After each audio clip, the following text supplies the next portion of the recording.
கதறல் சத்தம் எப்படி இருக்கு? அரசியல்னா என்னங்க? ஒவ்வொரு குடும்பமும் நல்லா வாழணும்னு நினைக்கிறது அரசியலா? இல்ல ஒரே ஒரு குடும்பம் மட்டும்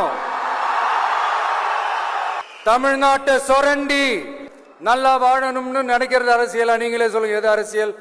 எல்லாருக்கும் நல்லது நடக்கிறது தானே அரசியல். அதுதான் நம்ம அரசியலும். காட்சிக்கு திராவிடம், ஆட்சிக்கு திராவிட மாடல்னு தினம் தினம் மக்கள் பிரச்சனைகளை மடைமாற்றி மக்கள் விரோத ஆட்சியை மன்னராட்சி போன்று நடத்துற இவங்க நமக்கு எதிராக இவங்க பண்ற செயல்கள் ஒன்னா ரெண்டாங்க. மாநாட்டில் ஆரம்பிச்சதுங்க. மாநாட்டில் ஆரம்பிச்சு அதுக்கப்புறமா நான் கலந்துகிட்ட அந்த புத்தக வெளியீட்டு விழா, நான் பறந்துரு போன அன்னைக்கு நம்மளுடைய 2ஆம் ஆண்டு துவக்க விழா அன்னைக்கெல்லாம் சிட்டிக்குள்ள எந்த ஹாலும் எந்த கல்யாண மண்டபம் கொடுத்துடக்கூடாதுன்னு அங்க போய் மகாபலிபுரத்துல போய் அந்த ஃபங்க்ஷனை பண்றோம். ஏன் இன்னைக்கு பொதுக்குழு வரைக்கும்